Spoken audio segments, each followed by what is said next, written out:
Okay. Welcome back, guys, to yet another week. Maybe a week. We'll probably end up dropping this at the same time that we dropped 4 other podcasts the way we're going right now. But anyway... that consistent podcast, you know. Oh my gosh, yeah, that's us.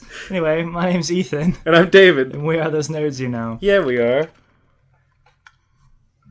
Today, we're going to talk about the new set of Magic the Gathering.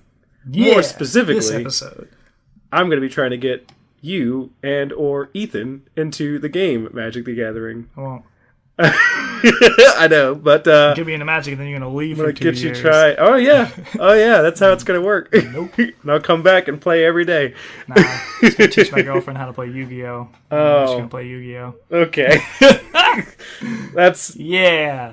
That's weird.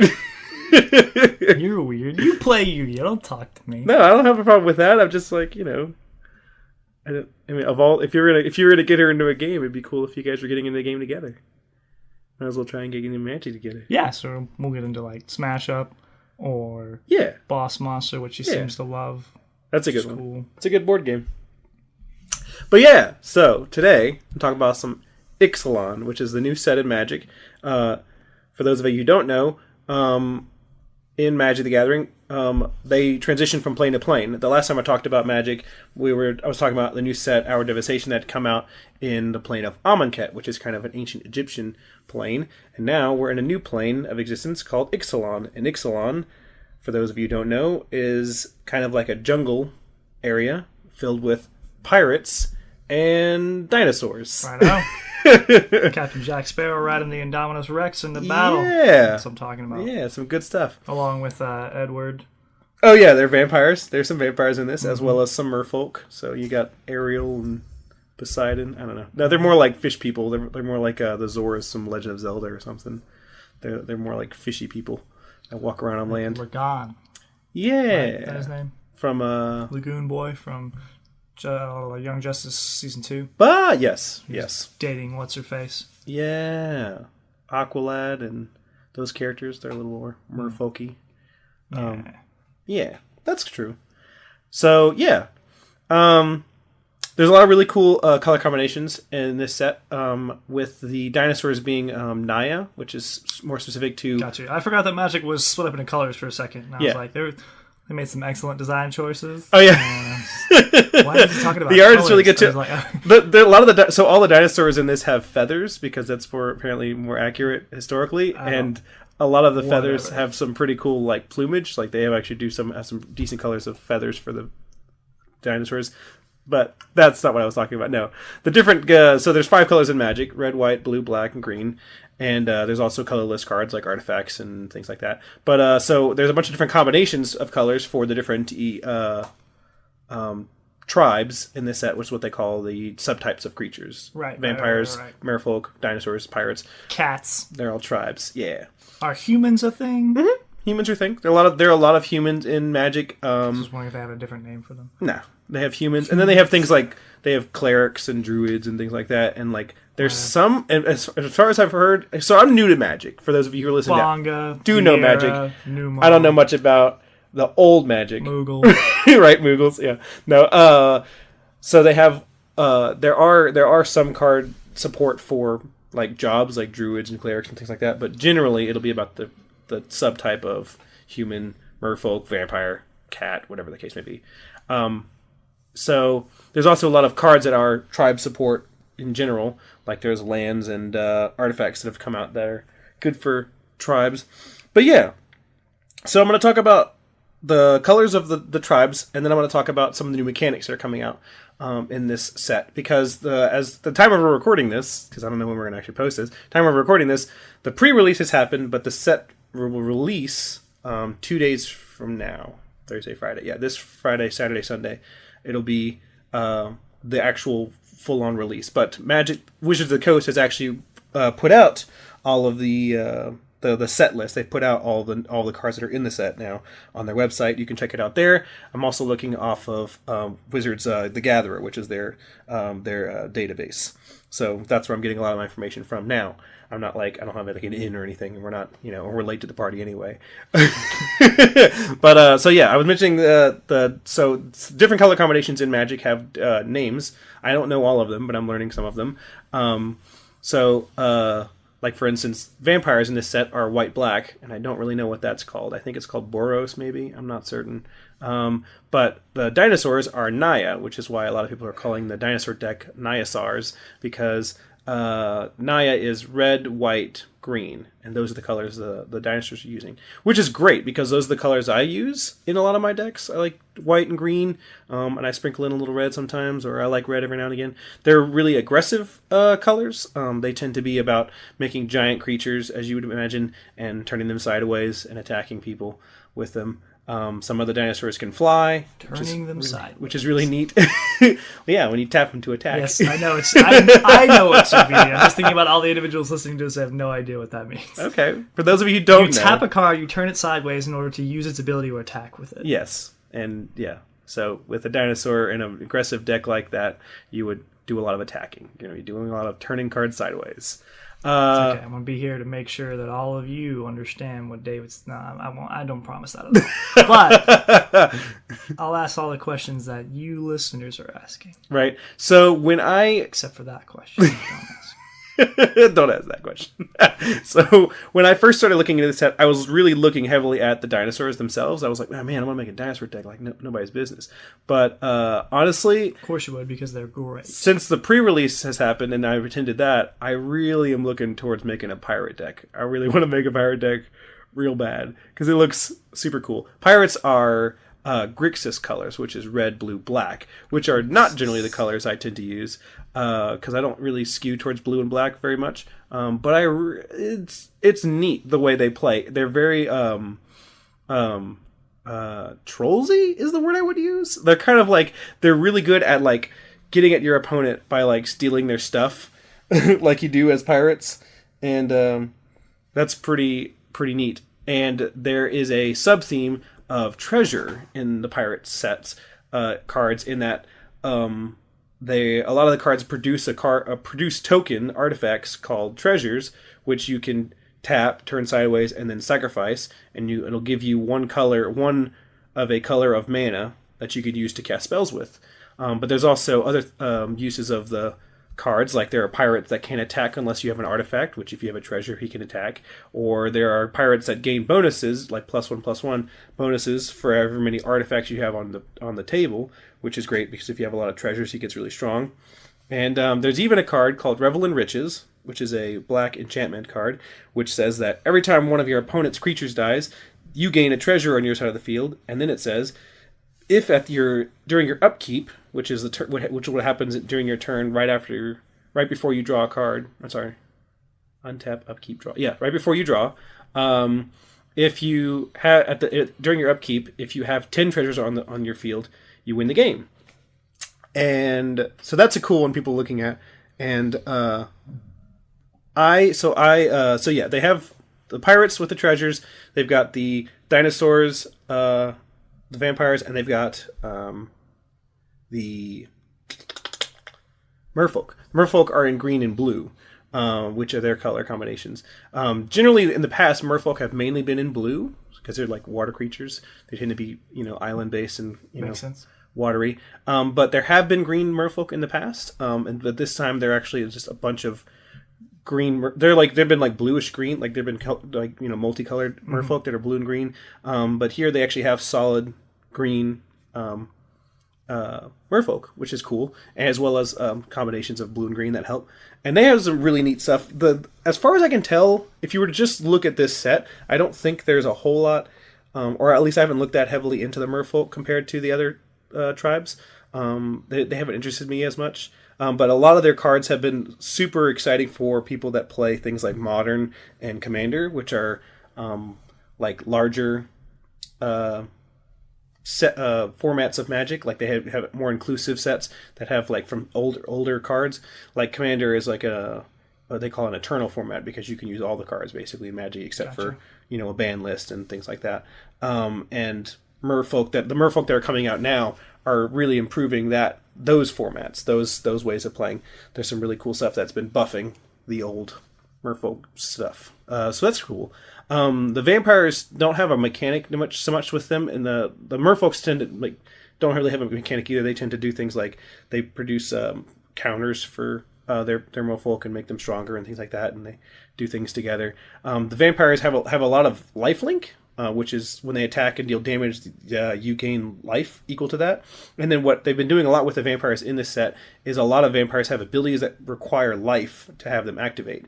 A lot of creatures coming on board that you can pay this amount of life to do a thing, and then you can pay this much more life to do a bigger thing, whatever. And so they sort of even out the fact that they can get you life. Yeah. Mm-hmm. Gotcha. So you can use your life as a resource with vampires, which is kind of neat. And they also, this is probably the first time they've had solid mono white vampires. Like there've been white black vampires in the past. There've been white red white red and black red, because generally vampires have been black and black red. But this is the first time they've had just mono white vampires come out. And so that's kind of neat for a lot of people. But there's some really cool vampires out there. That sounds good. If I were to do anything in Magic, that's what it would be. That's what I was looking at years ago when I gave my first thought to Magic. I was like, they have vampires. That could be cool. Yeah. And then I never made anything. Yeah. I have a vampire. That's cool. Yeah. So with the so some of the mechanics in this set, I mentioned the treasure. Treasure's a big thing with the pirates. Also with the pirates, there's a mechanic that they brought back apparently from older Magic cards called Raid, which says that basically a lot of creatures will have a trigger that says Raid, and generally the trigger is something will happen if you attack that turn. So a lot of the cards will be when you summon this creature, it'll do this thing if you've already attacked this turn. So you'll play cards after your combat phase and your main phase 2, basically your post combat phase, and so. Which is really cool because a lot of it is just it makes the pirates really aggressive. It makes them a kind of thing you really want to swing out for. Basically, you want to hit people and be aggressive. There's also for the dinosaurs, there's a theme of enrage, which is apparently not a mechanic they've had before in Magic, but it's definitely a mechanic they've had in Hearthstone, which has been super exciting. Enrage just means the dinosaur or creature in this case will do something every time they take damage, which in Hearthstone is kind of neat because in Hearthstone there's usually just the one trigger, because once you take damage, it stays on basically. Once you've damaged a creature in Hearthstone, they're they're that much minus in their health. Basically, they have a health. Right, while in Magic, every time your turn ends, they go back up to full health again. Yeah, and so there's more chances. Snap. Yeah.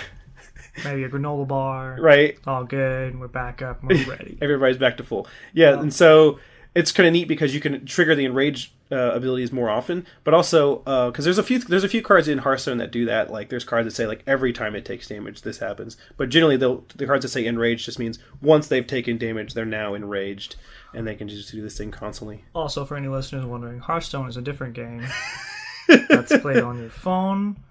And computer? Is there a computer? The computer version. Computer. You can play it on Blizzard. Yeah, Blizzard's computer. It's a more or less a card game. It's an online card game, but it's kind of only. It doesn't have a physical counterpart. Yeah, there's no. Yeah, it's solely just played virtual. on game, but it's played with cards. Yeah, I don't play it. It's yet another thing that I'm listening to David tell me about, and that I only know because I know David. And according to David, it's not as good as Magic and very infuriating. The game itself is as good as Magic as far as its gameplay. It's really, I don't like their setup of paid to play. Backpedaling all that. Hey, look, we're on a podcast. You put words in my mouth here. But Hearthstone's okay. Rage quitting Hearthstone. Their business model is not okay. Their business model isn't okay. It really is not okay. It's even worse. But the game itself is generally okay. It's fine. It's just tough to play without spending lots of money on it. Anyway, but I mean, whatever. That's how card games make their money, I guess. That's how most things make money, is Yes. they have people spend money on it. Yes, very true. But, so yeah, I'm not going to harp on them here. But if you play Hearthstone... Where else, David? Because you can play it for free. I'm just saying, like, not in this episode, It's a straight you jerk. port into the internet. This is where people complain about things. I know. But no, like, I played Hearthstone, and Hearthstone was one of the reasons I got into Magic, because the gameplay is very similar. And so it's just, reminiscent of Hearthstone. But yeah. So that's a thing. So I mentioned Treasure, I mentioned Enrage, I mentioned Raid. I feel like there's another one I'm missing. I'll come up with it when it comes back. But something I want to talk about this tonight is from my instance with the pre-release. So at a pre-release, for those of you who don't know, when you go to every time Wizards of the Coast puts out a new set of Magic, they have an event called a pre-release. Usually, so what it is it's always a week before the actual release date of a new set. On the actual release date of a set, they'll do like a draft situation where it's like people each get 3 packs, and you open the pack, and everybody picks a card out of that pack and then passes it to the left, and everybody pulls another card, and you keep doing that until all of that pack is empty. You open the second pack, pick a card, and you pass it to the right, and then same thing for the third pack, passing it to the left. So, and you draft, pick cards out of these packs to make a deck, basically, and so people are limited with what they have in the deck. At a pre-release, they do what's called a sealed event, which is everybody opens a box that has 6 packs, and you open those packs, and you don't have to split them up with anybody. You just open those packs and add them. They come in a box? Mm-hmm. They come in a little box. I have a little box with Pirates. Yep. They come in a little box. It comes in with a 6. It comes with... I think... Magic is really good about catering to the people that play Magic. Definitely. They're probably the best of the TCGs that exist, mm-hmm. and of the games I think that exist that put out regular amounts of content. They're one of the best at just giving their fans good things to be excited about. Yeah. Yu-Gi-Oh is so bad at that. Yeah. Yeah. But Magic's business model's a little better. I'm more willing to give money to Magic than I am to Hearthstone and Yu-Gi-Oh because of the way they portray things. But no, yeah. So in a pre-release kit is what they call it. It's a box. Everybody gets. It has 6 packs that you're going to make a deck out of. You have the 6 packs. Everybody gets a promo foil pre-release card. That everybody's sometimes it's different, but generally it'll be a foil card, and it'll say on the art of the text pre-release and the date of the pre-release, so that if you were to sell it, generally the pre-release cards are worth a lot more because they're super rare. Nice. Just because you had to go to a pre-release to get it. The best thing I ever got from a pre-release was a really cool Yu-Gi-Oh mat. This is speaking for Yu-Gi-Oh. Oh yeah. A really cool Yu-Gi-Oh mat, and I won that in a raffle. Yeah. Someone was just walking by and saying like, Ethan, and I was playing against the heck. I'm Ethan. And they're like, here, this is yours. They just handed me this mat, and I felt like a king. Right. I was like, yes, I can go home. That was also a sealed event. Yes, that was a sealed event for Yu-Gi-Oh. Yep. With the new pack. I think it was a pre-release. Was that for Tachyon? No, it was for the one after Tachyon. It was for the one where my ghosts came out. And where the Dolces, or at least some of your Dolces. It was from the Shadow Specters. No, not my Shadow Specters. No, that's the name of the thing. Oh, right? Shadow I think Specters, so. Maybe. The name of it. Maybe. Could have been. Yeah, I think Shadow Specters. In that drawer, but I got my Malice Force out of that. Yes. My spoon and fork and knife. It's got a picture of the guy you have. My level up guy, or my you're ranked up Dark Mist. Dark Storm or whatever. Dark Storm, yeah. Because he goes from Dark Mist and becomes Dark Storm. Gotcha. Yeah. Cool card. A very cool card. He has some really neat stuff. But really neat. Oh, thanks. So you open the 6 packs. So you have the 6 packs. You have a foil card. You can also use your foil card in your deck if you want to. And every box also comes with a spin down dice, which is a 20-sided die that you use to count your 20 life in the game. And they're designed in such a way so they're not like a regular D20. People tend to use them like D20s where you roll them like a D20, but like to me it doesn't feel right because they're not made... It's not randomized the same way. Not randomized the same way. The dice, it's made it so that you can literally spin the dice and it goes to what value of life you're at from 20 to 1, basically. It's very neat. And the 20 symbol is always the set symbol for whatever set you're pre-releasing. So, yeah. It was a really super... And it makes... Oh, also, it comes with deck building tips. which I super use because I'm not that good at deck building cool. with especially in a pre-release. Use what you're given. That's what Yami did. No, it was great.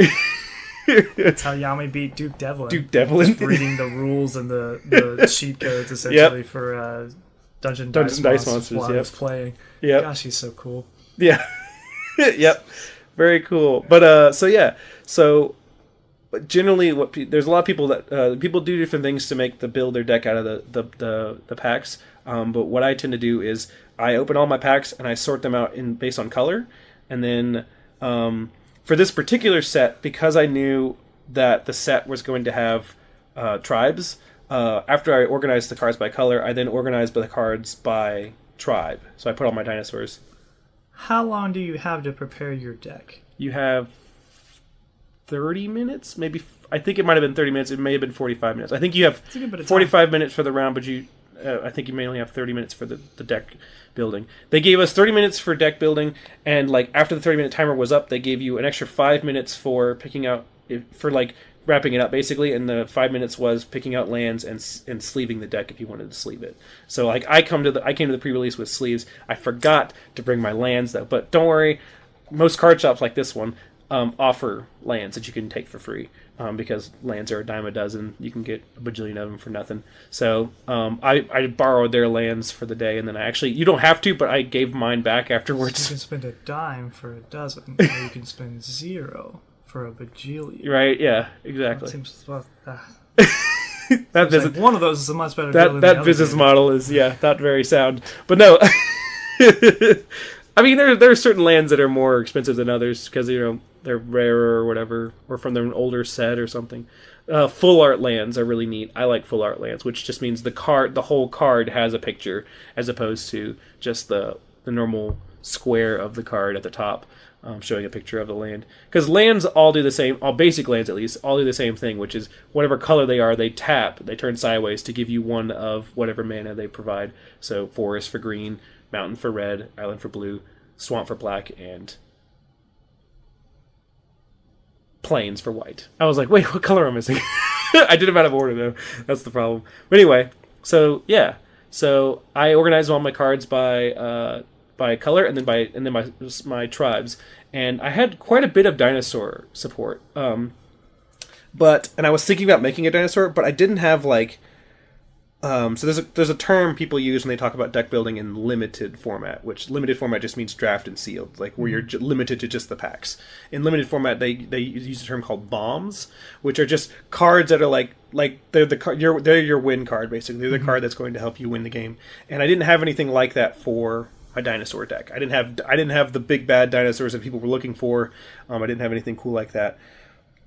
Before I opened my packs though, my promo card, my foil promo card was Revel in Riches, the card that I told you about, giving you treasures and winning with treasures. So I kind of had this my eyes set on some treasures and see what I was at. When I sorted through my pirates, I had way more pirates than I had dinosaurs, and a lot of those pirates gave treasures. They had other ways of getting treasures besides just killing creatures. And I also, what also you want to look at when you're making a deck in sealed is you want to look at all the colors, what's called removal, which is any kind of card that will get rid of your opponent's cards, get rid of your opponent's monsters. Because unlike a constructed format, most people's decks aren't going to have a lot of spells and goofiness, and they're not going to have a lot of synergy, which means the cards aren't going to necessarily work really well together because it's a bunch of random cards slapped together from packs, basically. So what generally people do is their deck is a lot of creatures. So if you find a lot of cards that get rid of creatures, you're going to be messing up their strategy, which is great. Gotcha. So I put a lot of those cards in, and I made a pirate deck. I was like, the promo spoke to me, and I decided to make a pirate deck that made treasures, and it was really neat. So we got in the pirates. We got Luffy. We got Barbossa. Right. You got that Blackbeard. I'm pretty sure you got what Kermit was a pirate at one point, right? Something Kermit in the Treasure Island movie. Mm-hmm. You got James Pleiades Hawkins from Treasure Planet. I know. Help me out. We got Zorro. He's not really a pirate, but he's kind of a pirate. He's Zorro, kind of a Zorro from One Piece. Oh, from One Piece, David. yes. Come on now. I always called him Zolo growing up. That's because you're a moron. Because I watched the dub. Yeah, because they're idiots. I like the Zolo. His name is Zorro. Okay. Whatever you say. But, yeah. No, they have some really neat pirates. And I pulled, like, a mythic rarity card, which is super rare. That's the highest rarity in this set. But it wasn't a good one. But it was basically like I got a card called Boneyard Parlay, which is a 5 and a black and 5 and 2 black cards. So it costs 7 to cast, which in limited is not great because you're really not going to get that many lands out that often. The games aren't going to be going that long generally. But sealed is a little slower, so I was like, maybe I could use it. And you play with less cards than normal, yes? You play with 40 card decks instead of 60 card decks. Yep. Gotcha. Mm-hmm. You play with Yu-Gi-Oh decks. Yeah.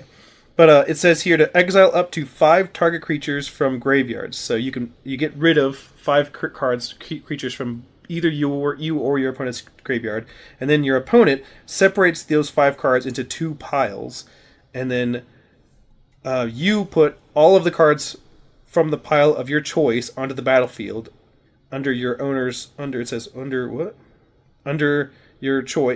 control, and the rest into their owner's graveyards. So basically, you get 5 cards from the graveyard out, and then your opponent puts those into 2 piles, and then you get to pick one of those piles, and that becomes they come to your field, and the other ones go back to the graveyards.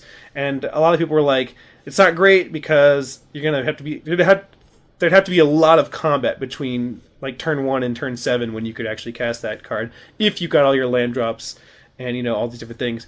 And sealed isn't that aggressive a format. You're not going to be doing that. You're not going to be trading that often in sealed. And so I just kind of had that to the side. I was like, maybe it's better in a constructed deck, so like maybe better for standard or something.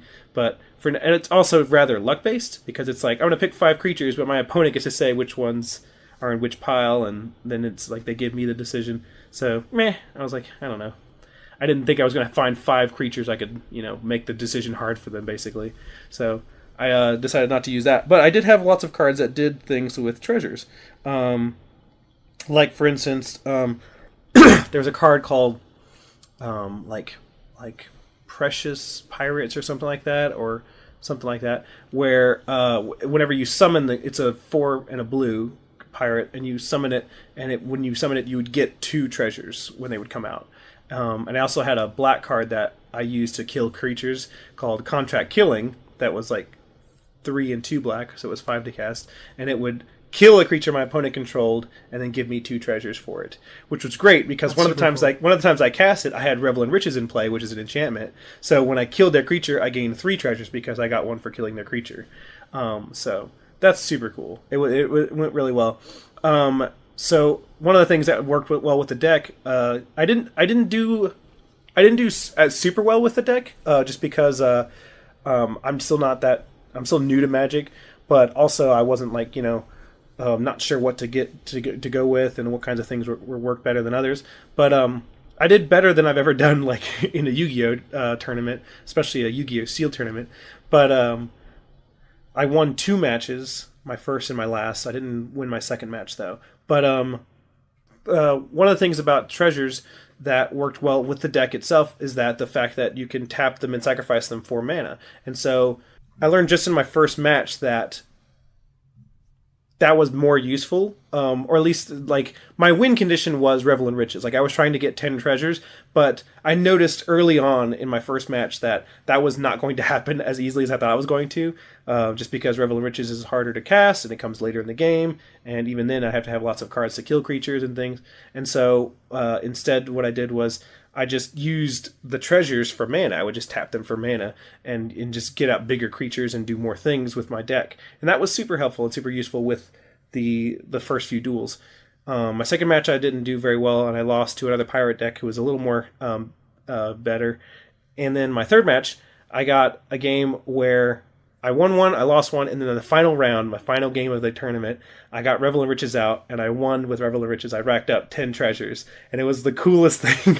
It was the coolest win I've had in a card game in a long, long time. That's cool. Well, that's because we've been playing Yu-Gi-Oh! And the only way to win in Yu-Gi-Oh! Is to bring your opponent's life points down to 0. Even though there are other win conditions built into the game, they just don't let you have them. Yeah. So they find ways to make that not viable or whatever the case may be. But yeah, no, there's some pretty cool win conditions in Magic in general. general that are alternate, but this one was neat, and it was very satisfying to win this game. Something about so there's one of the guys that was winning the sealed event, who was doing really well. He opened there was two people that did it, but the people that opened up. There's a dinosaur called Carnage Tyrant, and he's 4 and 2 green for a 7/6 dinosaur who can't be countered. So that means when you cast him, no one can stop you from casting him with a blue spell. And he has trample and hexproof. Hexproof means he can't be targeted by spells or abilities. So what's that word? Hexproof. Hexproof. He can't be targeted by spells or abilities. So the only way to kill him is either beating him in combat, which you're probably not going to do, and or playing a card that doesn't target, like a dark hole or something like that, some kind of AoE destruction effect that would deal lots of damage. Almost as broke as a Poklefort Tower. Right, almost as broke. It was super broken in the limited format because there's almost no answers for it in this set. So so these guys dominated the tournament really, really well, which is not unheard of in a limited format. In a constructed format, there's plenty of answers. I was looking into it when I got home. I was like, man, that card's really tough. How did you beat it? And I started looking into it, and honestly, I could probably beat it with my cat deck. Just have a deck that the cards work together really well, and you're gonna be all right. But when you're limited to just packs like that, that's a bomb. That's the card you want to win the game. Right. Once you get him out, he's a 7-cost win the game card. So he's good, and I was super happy to see that. I'm gonna go into pause. I just learned that Witch of the Black Forest is completely unlimited now in Yu-Gi-Oh! You can have 3 of them? Yes.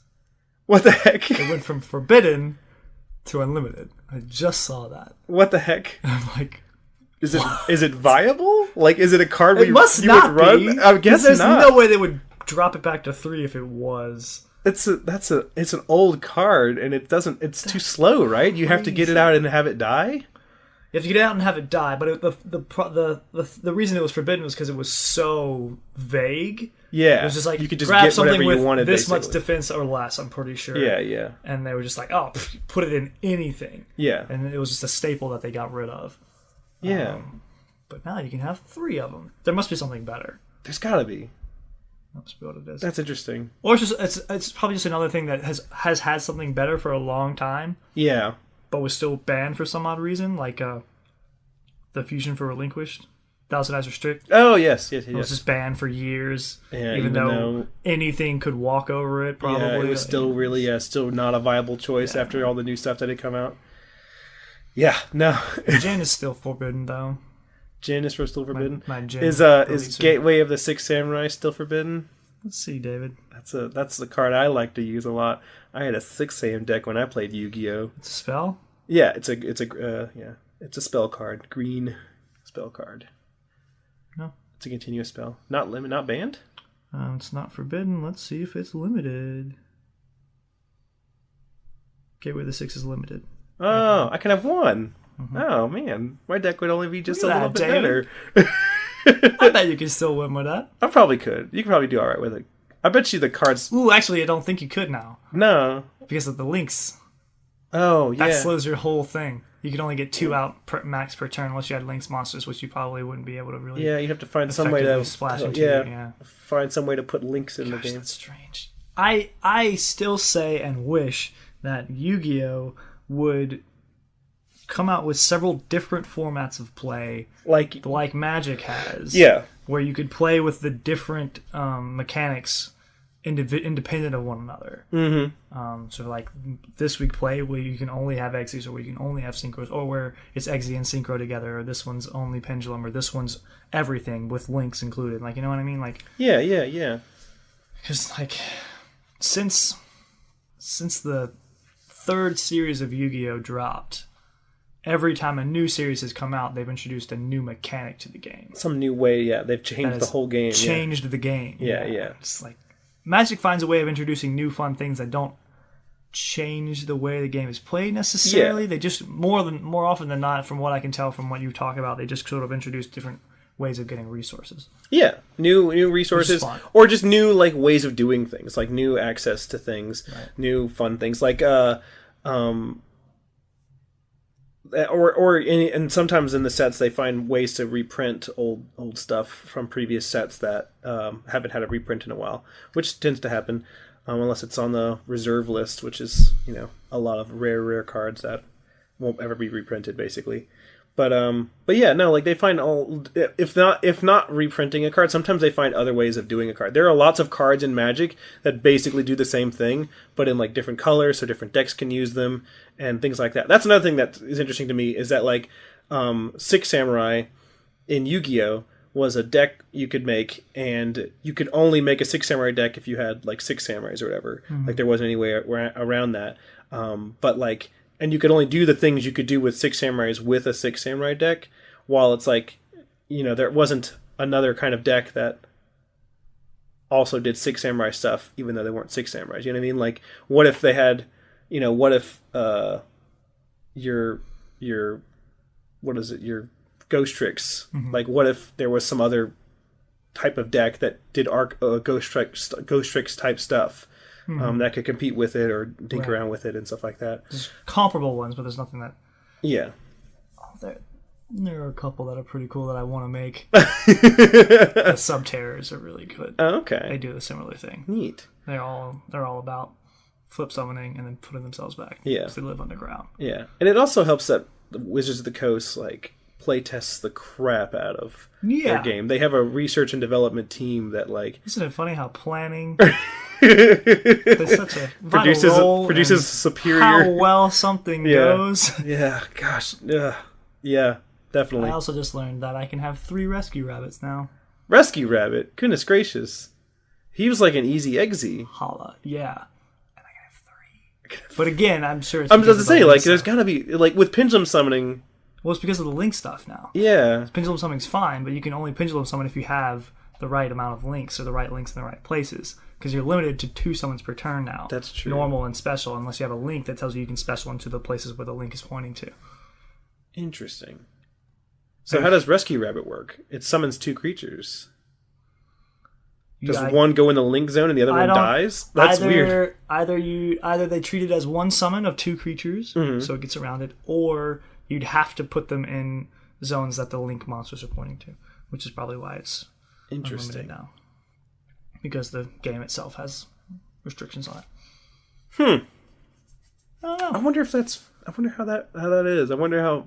Yeah. I don't like as. I haven't looked into the new. As interested as I was when Link Monsters came out, and they were like, "Oh, we're gonna slow stuff down." I was like, "That sounds cool." But now when I think about it, some of my decks that were faster that I did enjoy are just wrecked by it now. Yeah. And there are things, so I have to modify every single deck I own now. Yeah. If I'm going to compete, which I'm probably not. Yeah. But we'd have to look into Link Monsters. We'd have to figure out how that works. Right. That's the other thing that Yu-Gi-Oh! Finds a way of doing is that, like, if a new set of Magic comes out, you can still play your cats. Yeah, I can. But if a new set of Yu-Gi-Oh! Comes out, well, particularly when they change the mechanics of the game, you have to keep up or you cannot play. Yeah. That's just how it is. Yeah. Link Monsters, I think, that's similar to how Standard is in Magic, but Standard isn't the only competitive field of Magic. That's which what helps. I'm saying. Like, give me something else to do, Konami. Don't make me play your stupid game. Yeah.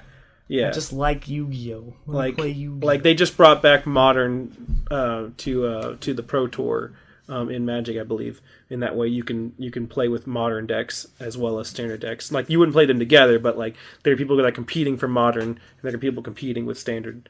So yeah, very interesting. I don't think there's anything like too eternal like Vintage or Legacy, but or Commander or anything like that. There is a what is it?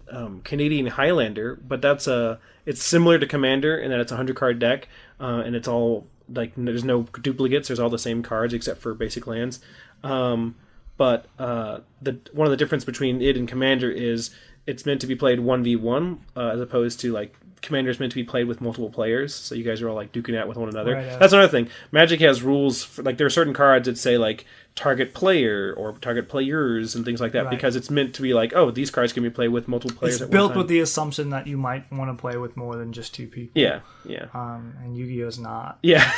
Not really. Which is funny how often they did group battles in Yu-Gi-Oh! And like some of the cards just wouldn't have worked that way. In the show, the first season that the Yu-Gi-Oh! Cards show up, I honestly don't believe they were planning to make a card game. No. The card game was just the means to the end of let's have a tournament for a season. Yeah. And have Yugi deal with another Millennium item. Yeah. Because unbeknownst to the American audience that was introduced to Yu-Gi-Oh! Years ago when it first came onto TV, he had already dealt with other Millennium items prior to Pegasus with his Millennium Eye. They just skipped a whole season in America. Yeah. Because I guess they felt it was too dark. And it probably wouldn't sell Yu-Gi-Oh! Cards because there's no duel monsters in it except for a couple of episodes probably where he duels Kaiba on the top of his Kaiba Tower. Yeah. They just have that. Because normally he's playing other games like Laser Tag and goofy things like that. Laser Tag and choose one finger to use. And he plays air hockey and air all kinds of hockey with different things. nitroglycerin and stab the money on your hand. And I feel like there was a name for that. Try not to game. make a whole lot of money or a whole lot of noise. Yeah. And run around in this maze of fire. Lots of shadow games. Lots of interesting. Gosh, that was such a cool manga. Jesus. Yeah. No, I think the manga artist and the author for that had a really neat idea for that character. And honestly, I kind of think that's kind of what inspired the manga, the light novel in anime, No Game, No Life. In that way, like that seems to be what kind of stuff they do in that series. In that way, the series is not about a particular game; it's about gaming. It's about a game, or like not gaming like we talk about it, where it's like video gaming, but like gaming with like dice and cards and meeples and things like that. Like all manner of different types of games and puzzles and competitions and such. But yeah. Where was I in Magic? It's a great question. I have no idea. We derailed into Yu-Gi-Oh! For a bit. Yes, we did. You were talking about Magic. Oh, so I mean, so there's a lot of really cool things coming out in this set. Something I want to touch on a little bit as well with the set itself is a little bit on the lore. Magic has a pretty cool lore for each of their sets, in that it's kind of like they're telling a story through the cards, and Yu-Gi-Oh! Kind of had that when they had their hidden arsenals. Oh, yeah? Those were the only ones that kind of had lore. The Six Samurais had some lore built into them, but they weren't like based off the show or anything like that. Like certain characters were future and past versions of themselves and things like that. And you could kind of see like a story being told with the cards themselves, but not well. I don't know if they ever posted something actual about that, like on their site or anything. But yeah. But in Magic, so I mentioned before in a previous episode about Hour of Devastation. In Hour of Devastation, so in Magic the Gathering, there's this group of planeswalkers or very powerful mages that can traverse the different planes of the multiverse. And they were teaming up together. They have a group of good guys called the Gatewatch, and they were fighting this evil planeswalker dragon guy, this really old and powerful guy named Nicol Bolas, and they were fighting him in the Hour of Devastation, and he basically just defeated all of them. Like he didn't kill any of them, but like he basically made it so that it was almost impossible to do him any damage or harm, and so he just made them flee. He made them flee, and as far as we know, they've separated into different planes of existence. Question: Are there books collected of this lore? From what I hear, narratives. From what I hear, Wizards of the Coast used to put out Magic books, and some of them even came with cards. But they haven't done that in a while since. As far back as I've been playing Magic, like since Kaladesh, which is the most recent set, the earliest set I played. They've been putting out. They basically have like blog posts that they put on their Magic story section of their website, on Wizards of the Coast's website. They have like. And so every time, like they do multiple blogs for each set that comes out, talking about the story and how it's advancing and things like that. And also during the set, whenever you buy like what's called a bundle now, they used to be called fat packs, but they're called bundles now. Basically, the bundles include PC. They include yeah, right, the PC, yeah, exactly. I don't know. They include 10 packs, and they include like a spin down dice and a bunch of other things. And one of the things they come with is a little booklet, and the booklet. It shows a list of all the cards in the set, and then before that, it also shows the new mechanics, and it also tells you they have what's called story cards. Every set has 5 story cards, and each card represents something that's happening in that set. And it basically breaks down what this card means and what's going on and things like that. And so it tells a little bit of the story through the bundle boxes. And also, since Zendikar, which is a couple sets before, or a couple planes before Kaladesh, they started putting out these art books that just showcase all of the art that came out for those sets. And in those art books, apparently they go into some serious detail of the story and everybody's interactions in them and things like that. I honestly kind of want to buy the art books because honestly the art in Magic is pretty phenomenal, and I was kind of like, that was something I was kind of on the fence of before I even got in the game. But since I've gotten into Magic, I'm like, no, it's actually pretty neat, and I'm curious to buy the books and read about that stuff. But yeah, so they do have that kind of stuff. We have not gotten a lore release for Ixalan yet, but like we don't know exactly what's going on in the plane. But we're kind of people are kind of piecing together some of the stuff just from the cards themselves. Right. And something that we're finding out is that.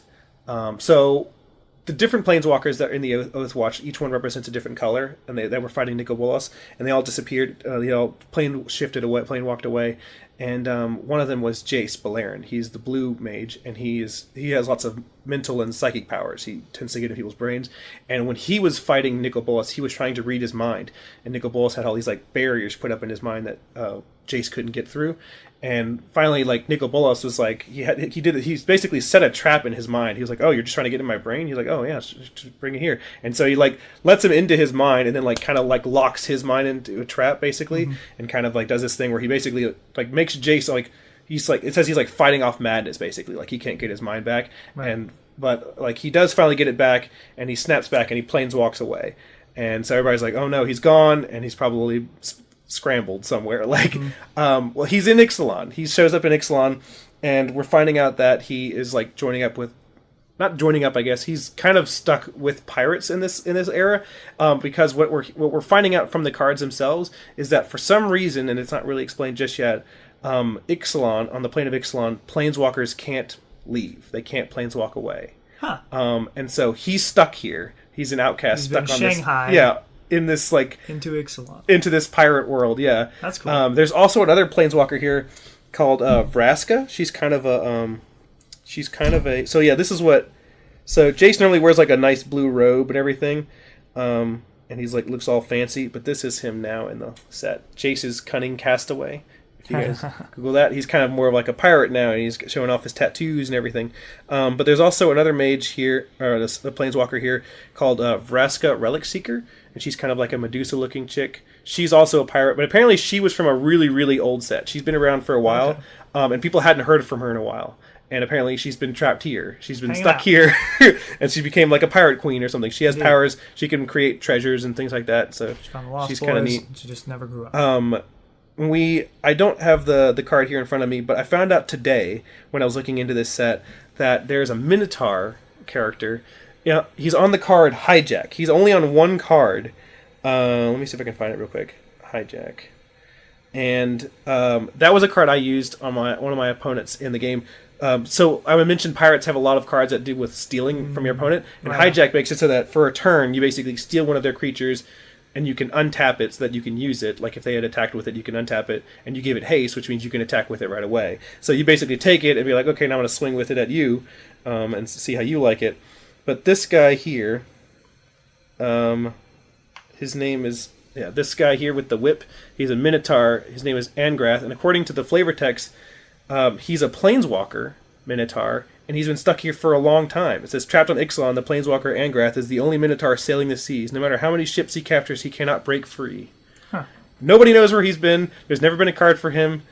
He's just a planeswalker, and apparently he's been trapped here for a long time as a pirate. Cool. And so maybe in one of the next, so the next set that's going to come out is going to be, I think it's going to be like Explorers of Ixalan or something like that. So generally what they do is they have multiple sets for each plane.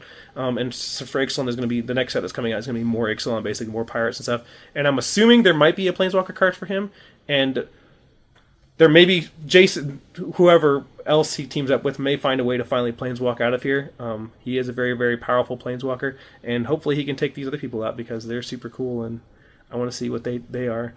They're like, but that's really interesting. I think it's, or at least I think it's interesting. The lore is kind of neat. I like that. I wish that's something that Yu-Gi-Oh did better.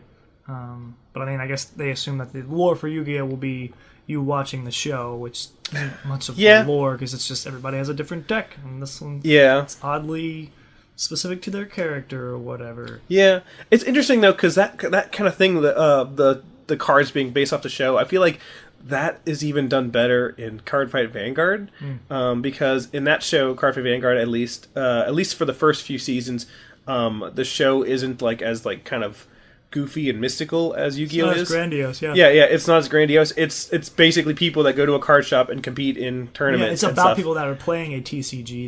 That's... And so it's a little more down to earth. And apparently later on it does like, end up with space and there's like, the monsters they're casting are aliens or something, I don't know. But it starts off in some grounded roots, and it's kind of neat because the cards they play are in the set, and like that's another thing. In Yu-Gi-Oh, the cards that they use in the show are made for the show, basically. Correct. Yugi has the card he needs when he needs it in the show, while in the card game itself, the cards don't actually do what they do in the show sometimes. And well, I mean, especially because, honestly, for the first 2 seasons of the show, the game isn't even played the way we play it. Yeah. Because, again, I believe that's a result of not planning to actually have a card game. Yeah.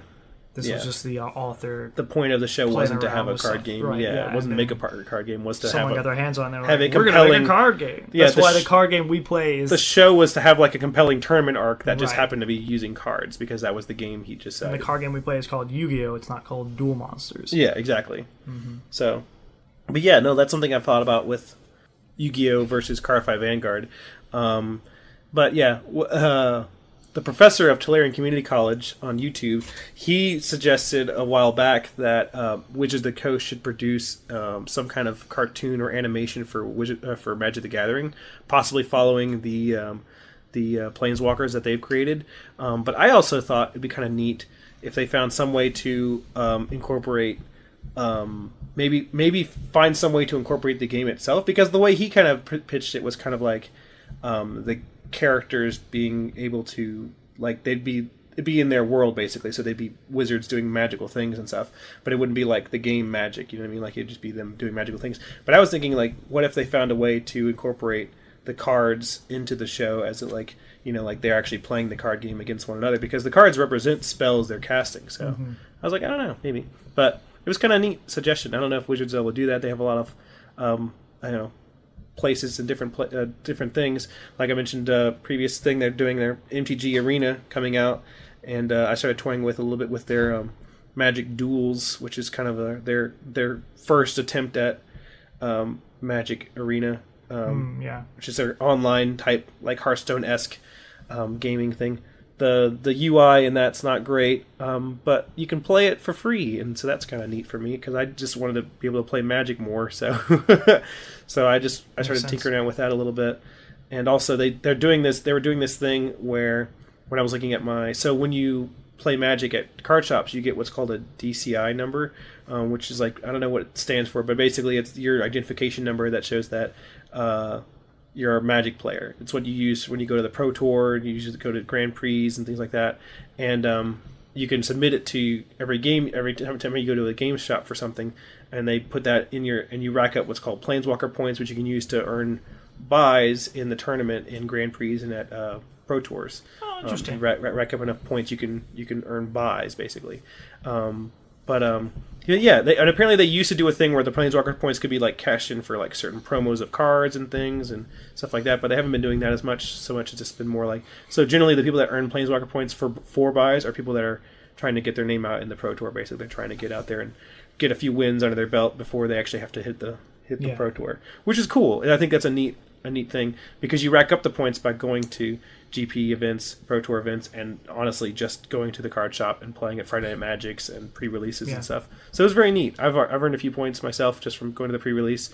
And but yeah, I was looking into that, and when you're on your DCI account, they had this thing where they were saying, hey, if you play Magic Duels and you link your account to your DCI number, we'll give you like 2,000 coins or whatever, which is like the equivalent of like 13 packs or something in the game. Wow. And so I was just like, oh wow, neat. And so I did that, but apparently it's not like an instantaneous thing. It says it'll take up to like 5 days or whatever to do it. Right. But I was like, whatever. I'll have time to play the game. And it's got so in Hearthstone there is a solo way you can play the game where you play against a computer basically, where you play against an AI instead of another player, and they have like a little basic one that everybody can have access to, and then they sell like campaigns you can purchase with real money. Oh, gotcha. And the campaign will give you access to unlocking cards, while in Magic Duels they've got campaigns for every set that's come out since it came out, and everybody can access the campaigns. They don't sell the campaigns, and in fact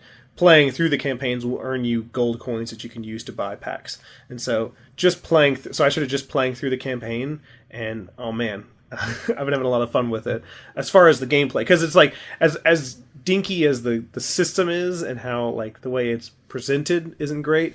I'm still playing Magic the Gathering on a computer as opposed to in with cards, which I honestly prefer playing with tangible cards myself. But it's neat to not have to wait until like a Friday when I'm off to go to a card shop and play with some people that want to play. Basically, when I can just turn on the computer and play an online version, which is one of the reasons I'm so excited for MTG Arena, because MTG Arena seems to be everything that every Magic player has ever wanted in an online Magic game. Haven't gotten. Yeah. Also, apparently, as far as I can tell, Magic Duels has been like a thing that Wizards put out as like a way for people to get newer players into Magic, which for me it's kind of perfect. Like I said, I'm new to Magic and I actually thoroughly enjoy it so far. But apparently it hasn't been great in the past. Like it hasn't been as great at getting new people into Magic as they expected, or at least I don't know. I haven't looked at the numbers, but I know a lot of like Magic players that have like YouTube channels and podcasts and things like that talk about how it's one of those things where you tell your friend, hey man, if you want to play Magic, you should go on Magic Duels and play online. But I won't be there because I don't play Magic Duels. I don't do that. And so the point of MTG Arena is they want it to be something that not only will new players play, but current players will play. So they're trying to make it work out for everybody and make it so that they can expand their audience more, which I think is great. I think Wizards is really good about trying to get new players into their game. Yu-Gi-Oh! I think it's a little tougher because it's like a new player getting into Yu-Gi-Oh! Now. I guess it's not that tough because a new player now doesn't have to know all of the old cards necessarily, because only the new cards are useful anyway, right? Like they don't use any of the old cards that much anymore. Although I don't know that with this new link shift, when they're on now they're unbanning old stuff, that might be better. Oh my goodness, what is that? It's a playmat with the ghost tricks and your Medultic. Oh my gosh, that's so cute. Oh, the diabetes. Oh my goodness, that's adorable. They don't have my queen. My queen's not there. I can't see her. Oh well. They got the princess though. They have Angeli and things. Okay, gotcha. Yeah. But that's cool. That's really neat. But yeah, that's Ixalan in a nutshell. I would have gone into more detail and stuff, but I don't know exactly. I didn't think this through that much, but I do think this is going to be a really neat set, and I'm really excited to see what kinds of things are going to come out.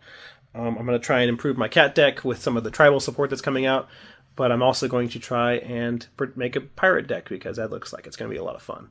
Also, people have been finding that Kaladesh had a lot of like airship pirates back in the steampunk Kaladesh plane, and so people are trying to find ways to incorporate the old pirates with the Ixalan pirates, and it's kind of neat. I'm finding some really neat combinations, so I'm excited for that. I'm excited for the future of Magic. I'm excited for Magic the Gathering Arena. I'm excited for anybody that's listening that has any interest in anything I'm saying, possibly getting into Magic or telling me what you think. But yeah. Excellent. Did you have any other questions? I don't really know if I have questions about Magic. The reason I don't get into it is just because I don't want to spend money on it. Cause I feel that. I know I'd like it, and I know I'd enjoy it. Like I'd probably like it too much. Yeah. To be honest with you, and yeah, sure. I'd get into it. I'd probably come play with you, but you're gonna leave soon. And yeah, I'm gonna leave soon. I'm gonna be like, well, I'm gonna have to find another person to do this podcast. I started playing Yu-Gi-Oh before you went on your mission, or I started getting into Yu-Gi-Oh again. You were into it before. I was into Yu-Gi-Oh before, but I wasn't like going to tournaments and stuff. I wasn't playing it nearly as much. Like, I would play with Scott sometimes. Like, so like, it wasn't until I started hanging out with you that I actually started like buying cards more than just like, because before, like, I didn't even, like, when I was younger, I didn't have money. I would just get my parents to buy cards for us. But it's like, before your mission, and then a little bit, and then after your mission, I was like buying cards like out of the butt. I can buy more cards now. Or you could just spend money on Magic and not buy into this other thing. I'm already bought into this thing. I know. I have probably thousands. I know I have thousands of cards. I probably have hundreds of dollars worth of cards. Probably, but why keep putting money in a sinking ship? Because I like it, David. Okay, that's fine. I'm allowed to sink wherever I choose. That's fine. I'm real talk selling my Pokemon cards very soon for no other reason. You put money into that for no other reason than I'm actually never played that game and I'm not going to play it. You started collecting them a year ago?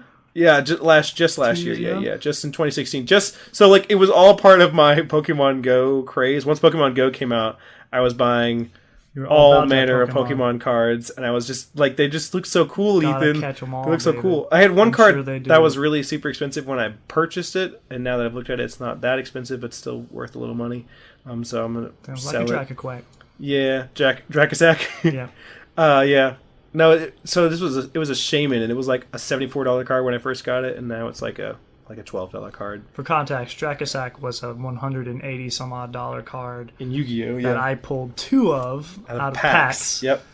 And now it's what, $5? I think it's like $8 still, $7 still. It's not not too cheap, but well, when we were leaving the game, it was still considered a staple. It's just one of your exes that you had, especially if you run a 7. If you're gonna run seven rank 7 exes, that's and I think what part of it was they released it in a tin or something, right? Because like that's what happens in Yu-Gi-Oh. They might have. Sometimes like that's what they do with a lot of their big things. They'll reprint it in a tin. Makes it easier to get to, so everybody it drives can get the price it down. Yeah. That's something that happens a lot, Yarp. which is tough because that's another reason why Yu-Gi-Oh isn't a card game a lot of people like invest in like they do in Magic. Like there are people out there that literally just purchase like boxes and like sealed product of Magic cards and then just like store it up for like tens of years and then just go out and sell them. You can predict forever. things in Magic that you cannot predict in Yu-Gi-Oh. Yeah, you really can't. And also because they have things like in Magic, they have things like the reserve list. They have certain things that are going to retain their value. Yeah, basically. That's what I mean. Like you can say, oh, if I buy this now in a certain amount of years, they won't have released a cheaper version of it that anyone can get their hands on. And I know that this will be worth something in the future, so I'll just hold on to it for a bit. Yeah. It's a sound investment. Whereas with Yu-Gi-Oh, no idea. No clue whatsoever. Yeah. But no, I'm selling my my Pokemon cards really just for no other reason than I just want to find some space. I want to find like just to get rid of that out of my room to get some other things out, and just because like I've already bought, I'm probably also going to get rid of my Dragon Ball Z cards that I got, and because I bought that at a convention, but I only ever bought like a starter deck. I can just like sell it online or something. I didn't like buy into it or anything. I just like to play it. You can buy 2 starter decks so we can both play, David? What a moron. I know, right? But yeah, that's a card game that nobody plays. Sounds like it. I played a lot of card games that nobody played, and I'm trying to get rid of the card games I'm not actually playing. I still have my Teen Titans cards that I think is a fine game. Oh, yeah. Yeah. That's a pretty cool game. Speaking of Teen Titans, just briefly, me and my family, we went to there's a lot of Halloween stores opening up now because of October coming around the corner, and we stopped by a Halloween store where the FYE used to be. It's become a Halloween Express, and we stepped in there. And it looks like so janky, like in that because it's just like the shelves are just like like cages that they've like kind of like how your this artist alley is and stuff like that. Even their cash registers are just like a caged, like shaped into like a desk, and they have like a flat table over it, and their register is sitting at it. So it's like it's just like people with like an iPad or whatever. You know what I mean? Like it's so very janky. But they were selling a lot of costumes. Reliability, right? And I was looking at the superhero costumes for adults, and they had a Robin costume for an adult, but it was Robin from Teen Titans Go, it said. And I'm like, what? Yeah. Of all the Robins to make a costume of? That's what I'm talking about. It's the Teen Titans Go Robin? And I was like, man, people would be so I can wear it around and have people tell me how much they hate Teen Titans Go. Right? In case any of you listeners are wondering, if you ever meet me in person and you want to annoy me immediately, tell me how you feel about Teen Titans Go. Especially if you hate it. Just let me know. Especially if you hate it. Let me know how much you hate it. Yeah. And I'll be like, it's great. I never want to talk to you again. Right. Teen Titans Go's fine. Even if it weren't fine, I'm tired of everyone's opinions. Right? I know what you're going to say. Stop saying it. For people who don't know context, I sell artwork at conventions. Yes. Some of my artwork is fan work or fan art, and one of my pieces of work is of the Teen Titans. Not Teen Titans Go, but the previous set of Teen Titans. From the original cartoon show, yes. Cartoon Network show. Everybody walks by and they're like, oh yeah, the good Teen Titans. I hate that Teen Titans Go crap. And they walk by and it's like, well, you could buy it. If you loved it so much, yeah, Indeed. you could pay $10 for this print, or you could just whine about a show that just isn't that bad. Stop talking. Yeah, everyone complains about it when they come by. Or worse, they'll ask me. They'll set me up for like, so how you feel about that Teen Titans Go? And I'm like, are you gonna buy something? Like, I don't. Why are you here? Stop this. I don't share your opinion. I know you probably hate it. It's fine. David's on his phone, so I can't get him to laugh. Oh, there he is. Okay. All right. I think that's it. I think that's our show for the week. Whatever week this ends up coming out in. But yeah, how do people get in touch with us? Let's see. We have a Twitter at TNYKPod. Facebook at TNYKPod as well. We have a Gmail at thosenerdsyouknowpod@gmail.com. You can email us. Tell us what you think. Indeed. Tell us if you're going to get into magic. Tell us why you hate magic. Tell us if you're into magic, tell us what you run. Yeah. Tell us what kind of deck you like. What colors do you like? Yeah. What design choices have you made? Yes. We're on YouTube and Podbean. We're iTunes as well. And we're looking at getting into the Play Store, right? Yeah, I think we can do that. Looking at getting the Play Store. Sure we can do that soon. Play Store and and a maybe few some other places. I don't know. Wherever podcasts are listened to. That's not true at the moment. No, that's true. But it will hopefully be in the future. Soon, yes. Right now, it's whatever places you listen to podcasts, assuming you listen to podcasts on iTunes and Podbean. Exactly. And I think you can stream it through Facebook and YouTube. Yeah, and YouTube as well. Yep. But that's it. That's us. But yeah, thanks, guys. My name is Ethan. And I'm David. And we are Those Nerds You Know. Bye!